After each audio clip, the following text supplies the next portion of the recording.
Hello, welcome back to Dongel Bon. Viewers zo se bon chawa chubai khan bolin he.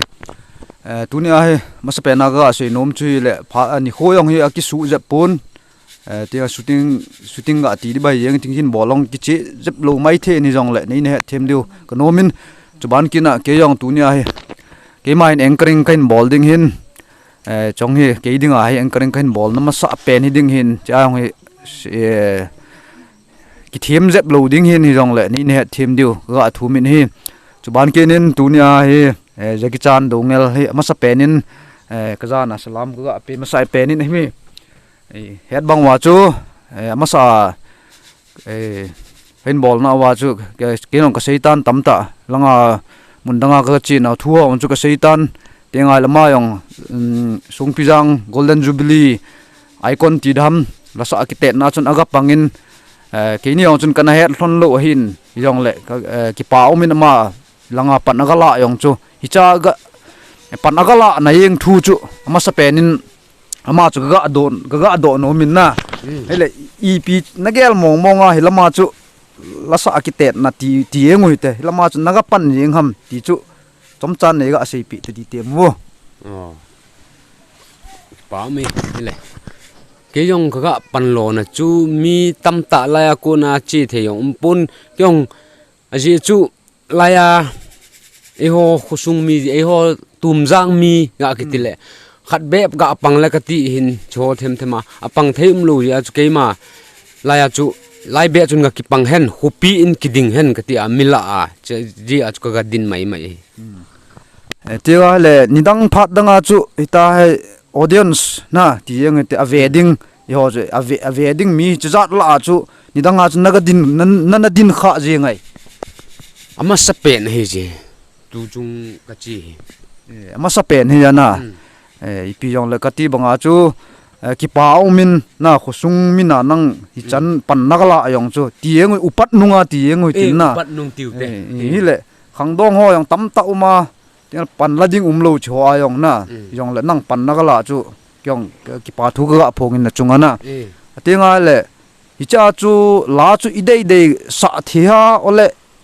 ititi dam langa zat son atlen chu sa dia ole lama ko na chu la chu athupi ki pia hi chila bu chu sa thia itbang khana chu hilang la chu itbang chu choice ki bol ha langa chu idei wang sa the hin lawang chu ai wang chu ke kadin mun to kitu tapun love song ga sa di katil kadin mun ka ga bel din mun to kitu lo ja gospel lama chu kalu hin gospel chu ka ga sa hi chong chu til pa kharin a ti banga chu nadin mun to kitu to lo na ai le hoi lai chu nadin mun to kitu lo na sa ham chlai chu them chakhat nei ga hil che lew chun de ume ke yong la kana sa hele love song mu ka sa hin love song hi ta kalung gela man pathin la gospel lam kiti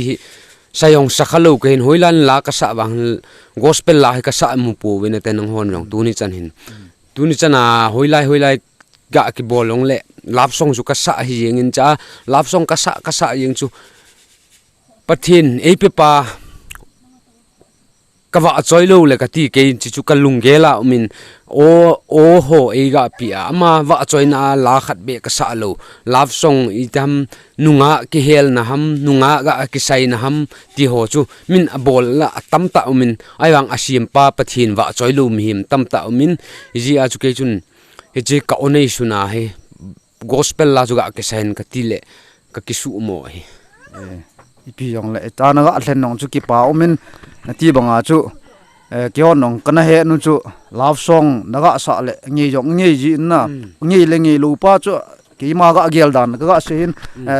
naga sa le chu yong ki chu pin atenga le lama naga pana nong ki le la on chu mi tam ta chu love song zo sa ai le akai di chu ti di ti mi tam ta on chu na sein yong le nang ta naga thlen chu ki pa min na I ati le kyong chun kinep na chu sang ta chu kana ne ju hin hile iti naga kisu mo yeng ham chu them khat nei ga hil chit lew chun dei me go chun bulai seitan amma sapen kadin masa pen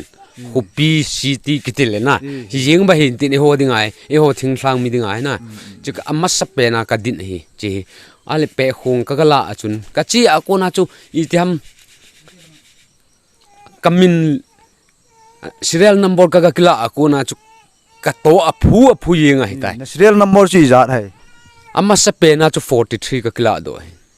cha ko na chu in help ki nuwa na number chu 23 akong chu kin hin chi ka chi ding pa bo chu kalunggela umta adang lunggel kinai talo ale cha ka to phu yeng ta cha ko na ka kisu mo hiang ka kisu mo na chui ga ti ka chi a ko na chu pe khong ka gala le cha ko na ka ki palbel bul jengin aje chu hopi la ki chi khalo na thing thlang mi e ho hi ji wa chu ti ya chu ka kisu mo hin ti ya chu lunggel hat na ding to banga chu nga ki bola hin su mo chuang chu akinei di mo hi na cái dòng cha cô nào chụp bẹ khung cái lạ cô này cái sumo en lá cái hin pat kít lệ kí ông kí vẹt mà sa lâu cho cái asang val jengin asapa sang à cái sa đồ lệ cha chu nong ki le cha chu kong ta lại tay kho de po ipi rong le ma sa la ya interview ti bai yang tin lam kai pun hin bol le ong chun ke ong ka sein ti ning khana no first time hi na masa pen hi na mi pi zat la na ga dina na ga bol chu ko hi yong le ti kyong le ki sumo ding hi na a ding it a ze ne ya pan iga ala te nga hele mi ti dam ki sumo na ding khom nong tam ji na ye chun ma sa interview yong chun lam kai pu yong kom yong chun ka sein hilanga inga chi na thu ho yong chun indoor langa inga chi na thu ho yong chun na i ho hi i na mun chi a ki hang chi a hin na mun chi ai ki chi sa ki thep sa hin hi wanga chu mi pi la ai i ma cha ki lo dan chu na ji thu ho yong chu ka ga sein a je chu ka ga se lo na chu piam ti le tu lai khang dong tam ta hi ve na he le ti dam i pi ti wa tu phone jeng a mi ki salel i pi a ki salel wa tam chu thudang hi tan na yong le phone a bu ki salel wa tan hi le hi cho them thema he pan la de yong to lo atu chung la ang chu ga ve na he le khang dong tam ta amin mo yong chu la sa them yong chun pan gala le kilom ta hin ila mo nong chong chu pan ala hi win na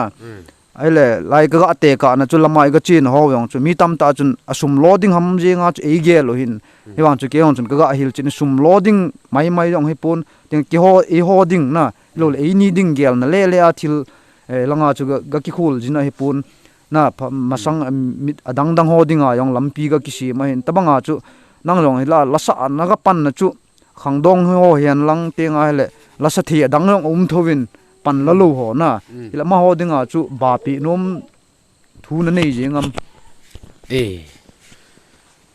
ji chun tu al khang don la hin keiwang khang dong te hin tu hin tua kun sim pa pathin hi gel do leu chi kanu mi cha kon hin pathin in lampi hin gun pi un te ti hi kata sanin hi adi na se yong chuna tu lai ga ve na le koi ma hi pathin lang ti u te ta salam jeng gel labu ki ta na thagau lam ting na su chat na ding lampi thagau lam gel ai koi ma kim ta pun ta na ga se yong chu ki pa min ipi ga no kin nom chui a hele hilanga chu ki ho chun kho ka sa dei po we na te na kho sa dei po ne te ka ti ka ta san ne na langa nong ki le tha chu jong le chana pan na ga la yong chu ki pa min ai le hilama la ti da mi langa chu master ki a pe khong tiu na hin bol le nang ki chu na to ong ki to lo je mai the hin na ai je chun tunia hi ke ho ga request hi a hele naga sa ki thei dam hi chila chu atha ana langa naga ki su mo na la chu tunin chehi ga saphaleu hen ka nu me ke yong aje chu ke yong lai khuneu cha ko na chi khi chu katap kong in sakei ba kai bang in ki tungyong leng na mi hua chu ka chi le ata ki bol pha na chu akihling lo wa hi tunin hi chila hi saphau tin ahin ve hon long lungsi ten hin vet piu hen lang na hin ngai pi leo kati ele pe khong chula na ki pe di lo ha nang nei pe pi de tu ni a chong chu ka ga se no ma ma sa jong chun ma sa ti di bai yeng in tin na ma sa chunga interview kila na chun lam kai pun chun ka guitarist pu hi ega ti le ke dinga ong chu lang chun thu tam ta ka sin viewer so chun za chi diu hin tin akion gitari smong yong chu ka hi di pun na mo e le e ki chu a ki a hi yengin jong le chila chu khat ve avelin jeki dongela konin langa icona ga pan na 50 years golden jubilee SYC tin na icon na ga pan na hung kile hlayong le ipi yong ki pa pi min ting le hi cha la ga sa na hung kile la hi chila chu ipilai tai kot jim le kot za pu benin aga bol na aga sa na cross lampia pu benin asa kot jim le kot za ti la chu tu ni ai man ri hin bol kit ding he ti chu bon chawa iga tua he jaki chan do ngela kona kot jim le kot za ti chu ri a langa ai kona ga pan a la alapi aman a hlen la chu iga ngai kit diu tin chi zo te ngai chule tok chu them hung che be tin chi zo te ngai chule ladang dang long hin ngai be diu hin te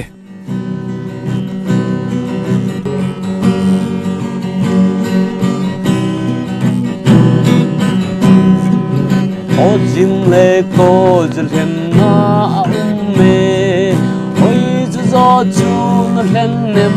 so pi o jim chu ton so hin na hin o za bang chu ton so thi na hin ke ma bang ko zalam zo nin ka che alu ding kon ta ka hi tai in la pa kai jin on em nei ko o chi ma hung lun ei pi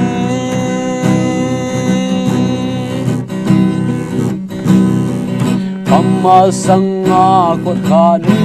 au men o jim bang chu alam pi a ha sai tu che kot na mi zo se alut boy Krista hin na ni ho bo alunui kai ma bang ko zalam zon in ka je aluting kon cha ka hi tai in la pa kai jin on em nei ko ho chi ma hung lu nin nei ti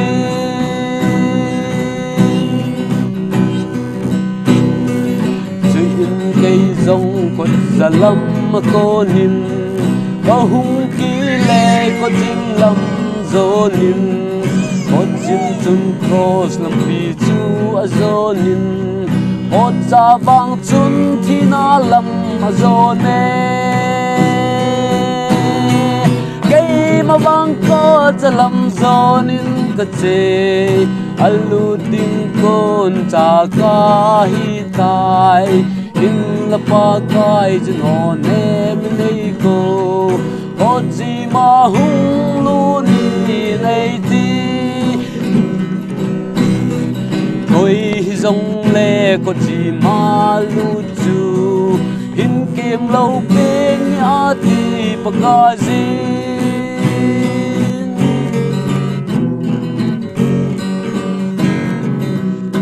tu chun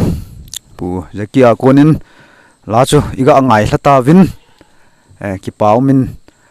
tua naga asa chu to hilama stage performance audience anga naga bol chu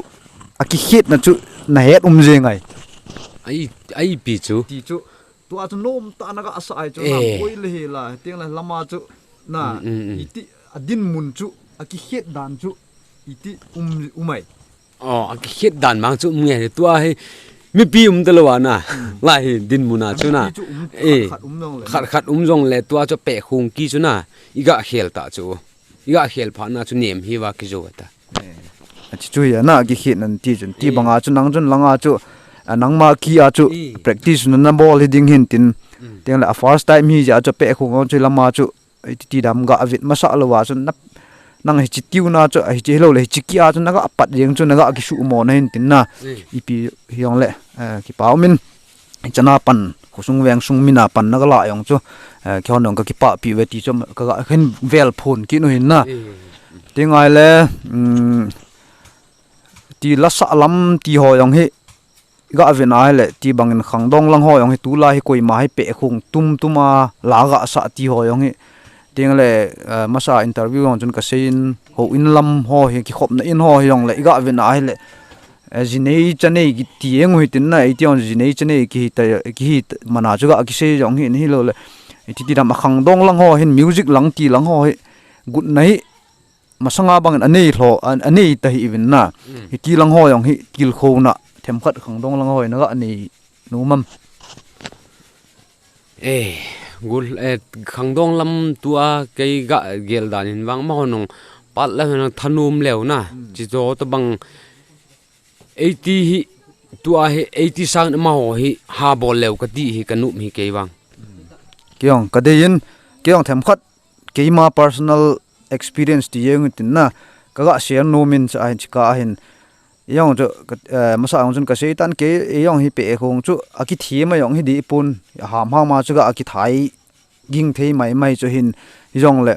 neu lai yong chun ho in thema ki chi ti nga yong le khat ham chun pe khong chun ni ani nan hi yong le ti chu an ki nei zo lo ji chun tu chana yong wang pe khong ki nei lo la ya hin na tua iman ho yong hi ima ho personal la yong hi di hi lain yong le chilai ho in thema aki kai na yong chun thingbong loilagul mithum mili inamul limsan rong umtan hani kimpa te ho hinjong mithum mili jogi ki tho pe thingbong aki ki choi in na ama sanglanga ang ki to ngamlo anung langa chu thingbong chu pe khong dan na ki ge la ki pe a chu yenga chu huin kai na chu pan anakila a hin na aile tu lai khang dong chi ve na aile akile elam hi le tan koi mayong hi ti dam ti ho pe khong tian lang lo le instrument lo le music lang sang hi agu na yong tapon phone si an ning khana kituna agu thima si yang bo thanom ta win yong le to pu je kin ti banga chu khangdong lang ho yong them khat pan la han lang pat la lew ti chu ki ho de yong hin na tinga le tua he la khat sa kit no mai khat bei sa khom hi te kanu mi sa khom de na yong le ti banga chu ke yong lami be se yong chu ga ai di pon yong ipila nin de le nai khangdong te zo ai sei banga chu abula ai sei banga chun khandon line sim pa gel don ti hi ka sa anu is kiselek kisa khom le kanu mi ki pa min ipia ti bangwa chu tu lai le sit hi hlang pia hoi lai muna iga yong hi iga avena hi le mina chi pi khangdong te ho in asim pa gel do lowa ita mama dei bang chia hin khumang in sung hian lang society en lang kiloi khom na hen lang hu bung hiang le ei ma dei chia khangdong ho hin khumang ai i ma ho dei chen hin khu mangam ta win na yong le i hat lai sungwa hi i bol thei sungwa hi sim pa gel do lo i ti le gel do diu ham ti chu i bon chawin gel cheutin wa la hin ngai diu hi chi thupi to ki tu a chu la hin ngai diu hin te tua hi la zo ak sei chu kin sa khom thon de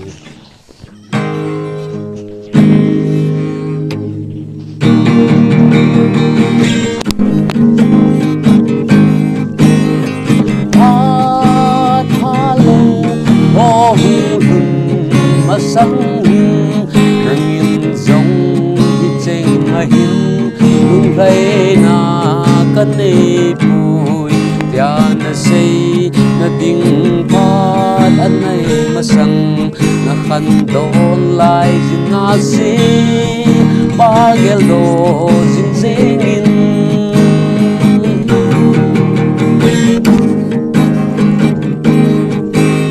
Kacapan pan hil na chu ai palang na nun hil na zong apon chan bay mang din ku ta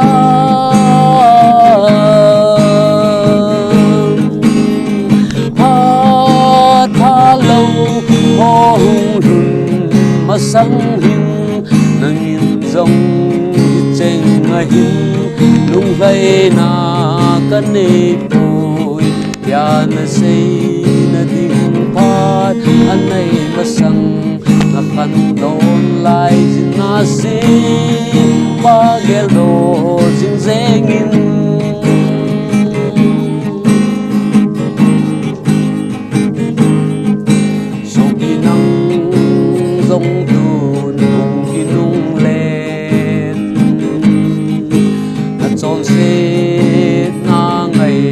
dam thup le chun pakai hin nang nga ngai dang ding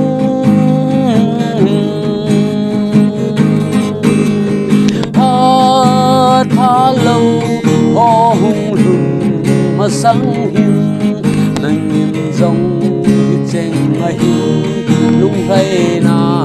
kan e pui ya na sei na ding phat an nei masang na kan don lai jin nga se ba gel do jin zeng in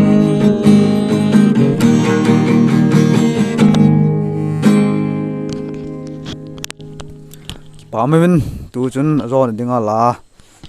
na khang dong la jin na sim pa chu gel do jing in ti chu iga azawin chang chu khang dong angai zo sin jong ilung chungwa ilung sung che wa iga chinwa ichi pi diu de umin tenga le che ana ve zo se jong viewer so tiang tin viewer so zo sin na pan pi ngai cha jing khi je win like hen lang subscribe yong le bol the zo sin e bol pi di win tim lenge hi chi we